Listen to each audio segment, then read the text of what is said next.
Hi, welcome to I Tried to Eat My Phone. I am Karen Jaworski, and I am joined today by my dear friend Stephanie. And Stephanie and I have enjoyed being friends through an unfortunate circumstance of breast cancer, but we are also normal functioning human beings who have a lot of stuff on our plates with kids and husbands and work and everything. So Stephanie and I are going to talk a little bit about marriage today. And I was going to ask you, I was thinking about, so your husband's in the military. What division is he? Army? He's Army. Okay. Um, how do you feel like with marriage? How do you feel like your life would be different if you didn't end up getting married to your husband? Like, what do you think the trajectory would be for you had you not Had I been not married? married him or if I had just not gotten married. Either or. Before I met him, I was teaching. And Mhm, so I would probably still be a teacher because I really enjoyed that job.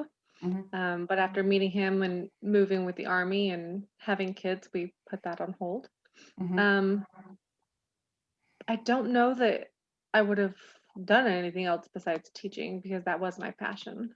Yeah, Um, I yeah. think if I had married somebody else, I would not be traveling all over the country, getting to live in all these amazing places and meet all these different kinds of people and uh, putting myself out there in ways I never imagined that I would need to put myself out there. I was very close with the town I grew up in was the town I was teaching in, so I had never left that area. Mhm. And so I've had to learn new areas, meet new people, be on my own, away from family. So that's been a challenge that I never thought I would have. Yeah. It's been a fun challenge. Do you feel like it's harder on you, or is it harder on him, or do you feel like you kind of experience it together when you moved? I mean, military families, like, you're moving a lot and I mean, there's a lot of stress that goes with that. Do you feel like you burden it equally, or Oh yeah. I don't even really think we burden it. I think we enjoy it. For him, he never lived in one place for very long anyways. He was always bouncing around between growing up as a kid in different states and then college in one state, graduate school in a different state, and then job in another state. So he had always moved around. So okay? he was used to that. I, however, had never moved around, so it was new to me. But together we just take it as a new opportunity each place that we go. So Yeah. it's never been really stressful. It's just, I guess, take that back. It's stressful waiting to figure out where you're moving to, but the Mm, whole moving is not stressful, if that yeah. makes sense. How did you guys meet? So we met, my neighbors were, when I was single, lived next door to, I was, on both sides of me, there were young couples and they were married with no kids. And so the guys were out doing their yard work and working on cars, and me in the middle out doing yard work and working on cars. And the guys were really cool. And the wives were not happy with me because I would talk to their husbands and they always thought I was trying to steal their husbands. I was not. um, but one day the wife was sick because she was pregnant. And so the husband's like, will you talk to her? And so I went and talked to her. We actually became really good friends after that. She realized I was not trying to steal her husband. So then she wanted to set me up with her husband's best friend. So I went on a blind date and never looked back. Oh, I love Yeah. that. With well, how long have you guys been married? 9.5 years, almost 10. Okay. Okay. Yep. Where did you get married, in your hometown, or? We did, in the church that I grew up in, the church my Mhm. parents got married in, the church my grandparents got married in. One of those things. Yep. Speaking of your parents, I know you're close with your family. I get that feeling. Mhm. I mean, do you feel like you had great, both of you, do you feel like you had great examples growing up of marriage, or Yes. yeah. Yes. My parents have been married, tomorrow will be 41 years. Um, Wow.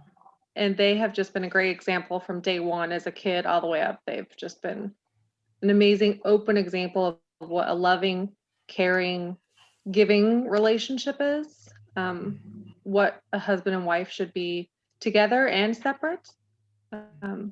So they've been a really good example for me. His parents have been married for 44 years, 45 years. Okay. So they true have been a great example of marriage. Wow. We were both very lucky. Well, happy anniversary to your parents. That's I kind of know. exciting. It is. That's great. Did you do something big for their 40th last year? No, because I was in the middle of the hospital. Yeah. So we did something big for their 30th. I threw them a surprise party. It Oh, was right before I met my husband. And my brother had just moved out of state. And so I was trying to throw a huge surprise party for them without actually having a job or being able to do this. So, but we pulled it off. that's good. How do you celebrate an anniversary in your house? Do you do anything special? Do you have a tradition or anything special We that don't you really do? have a tradition. It's July 1st, so it's right around 4th of July. So he's generally got time off. Mhm.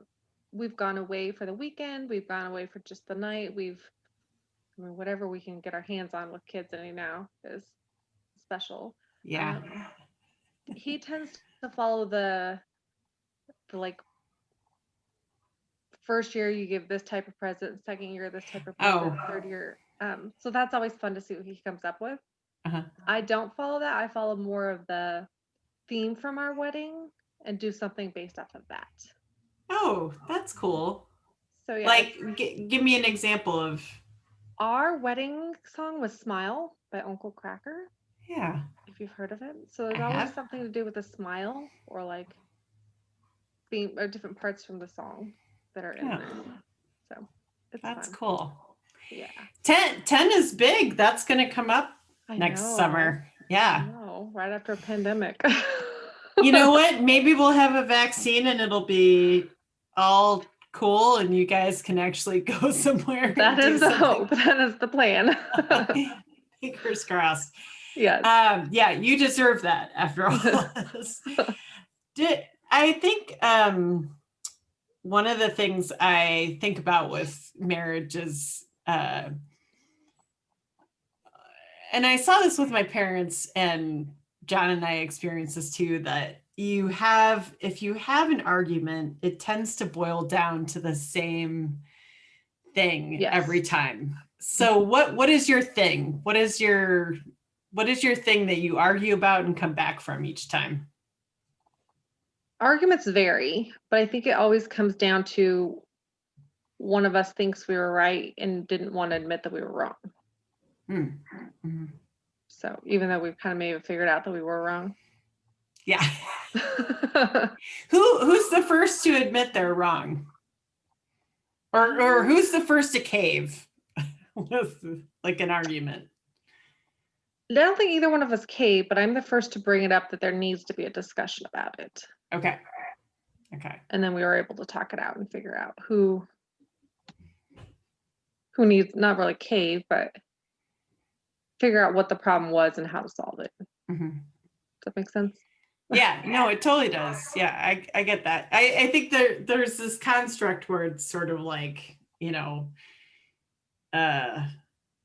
you have an argument, like it boils down to the same thing. And then every time, I mean, there are times lately where John and I will like get into something and we'll go, well, it just ends up the same way every time. So let's just move on. Like, yeah, we know who we are. So just, yes. And move on. Like, it's going to happen again. And just, yeah. Is there, what is something that you do as a spouse, like as a partner in a relationship that is like something that your husband is like, this is why I married this person? Like, why does he think he is like, that's why I married you? This quality or this thing, like. I think because I don't focus on the big things like birthday, Christmas, Mm.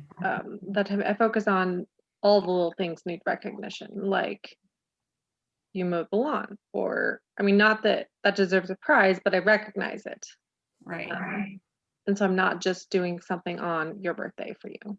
I'll make your meals, or um, I don't know, just I don't focus on just the big events. Everything in between is also something that needs to be recognized. And Yeah. um, Do you feel like you both kind of came from similar constructs? Like when you were talking about like celebrating small things or versus holidays and stuff, like it took my husband a while to come around to the idea of like that holidays can be fun, because when he was younger, sometimes like, you know, it was like a lot of people and a lot of stress and like that kind of thing. And so he didn't look as fondly on those things as I did. And so is there something where you have like taught each other things where you've been like, hey, this is something that's really important, so you should I think it's think important too? I think we grew up in different households. And so for Mhm. me, like church on Sundays was very important, and family dinners at the kitchen table were very important. And those weren't things that he did growing up, but now he loves them as a family, like with our kids and stuff. We do those all the time. Like Yeah. it's not a question, it's something that we will do. I think Yeah. he realizes the importance of those. I think too, I mean, so when you watch him as a parent, I think that's a big part of marriage when you have kids, is like watching someone else as a parent. So Yes. do you feel like when you watch him as a parent, what stands out to you as like qualities that he embodies that you're excited about or make you proud of being married to I him? love that the same thing that he did with me, he does with the kids. So like if he saw something little that I did well, he would comment on it and be like, "Oh, you made a really good meal. I like that you included this." And he'll do that with the kids. He's like, "Oh wow, I love your picture. I like that you added detail here." So he acknowledges the little things that they do. Instead Yeah. of just going, "Oh yeah, that's nice." Like he What, really is it gets involved with it instead of just doing a blanket statement. yeah. So you What can does see he say that as a as admirable about you? well, Like, when we met, I was a teacher. And so he liked how I was with the kids and how I was really into it was a passionate into it as a teacher. Um, but he could see my personality shine through in the classroom. It wasn't like I was a teacher in the classroom and then I was his girlfriend outside the classroom. Like I was the same person in both areas. So it was just, that was me. Either way, you got me no matter where I was. right. I like that. I think that's a big part of marriage, is like when your work carries over into the rest of your life, and you know, kind of the person that you are. Hmm. And if the other person is like embraces that, that's a huge deal. Yep. Yeah. I think when I think about and I don't necessarily want to put much into the context of dealing with cancer, but uh, apropos of our situation, I mean, do you how this is tough on It's on okay. on the spouse, like, Yes. right, like, so I've had moments where I felt like, wow, like almost not guilty, but feeling like, oh, this is affecting Hmm. like a lot of other people and especially a spouse. Oh yeah. So how do you sort of mitigate that? Like what's kind of your way of dealing with, you know, his feelings about what you're going through? So at the beginning, like I'm sure you can attest to this, but when I went through the chemo and was so incredibly sick and had three very young children who needed constant support in everything that they did. I mean, we had one not even walking yet.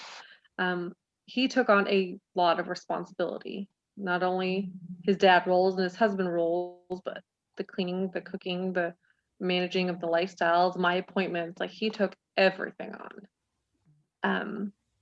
I think he realized then how much I did, even though he was gone most of the days before I got sick. And so he came from work and saw what I did after work, but wasn't aware of everything I did during his at work hours.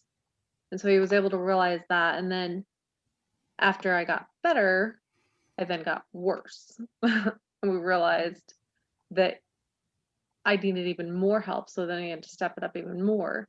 So now seeing him working from home and all that he does during work, we're trying to help him out and make things not as stressful for him working from home.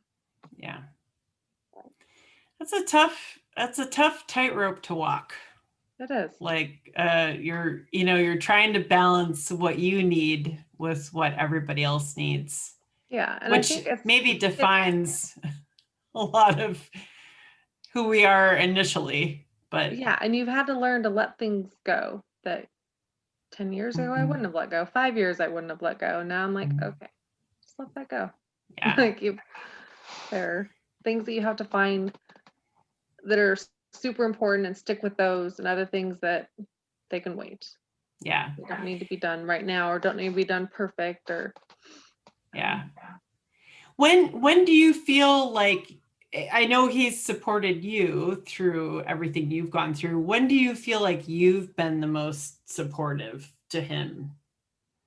I think when he was overseas, like knowing how hard that was for him to be away after we just got married. Where was he overseas? Afghanistan. Wow. Yeah. So I think just doing the little care packages and the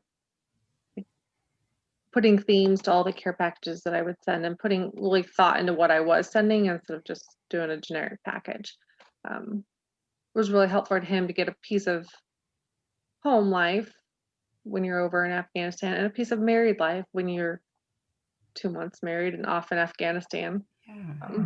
Being able to just do little things like that for him. How long was he over there? A tour. So Okay. yeah. Wow. I think one of the biggest components of marriage being successful is kind of the base qualities, like, religion, parenting, family, those are huge pieces. Oh yes. Do you feel like both of you kind of line up on most of those most of the time? I think so. Yeah. I mean, we have a lot of the similarities that we grew up with, a lot of the similarities that we have just incorporated over time. And so there's not really an area where one of us is going, come on, you need to step it up here. Right. Or one of us is pulling more weight in that area than the other. I think we're pretty even ground on our parenting and our faith and our family life, and what do we expect from the kids, and what we expect from our relationship and everything like that. I think we're pretty even. Yeah. Well, Stephanie, thank you so much. I really appreciate you talking tonight. Of course. And I will raise a glass of sparkling apple cider to you next July 1st for 10 years. So, but thanks. You're welcome.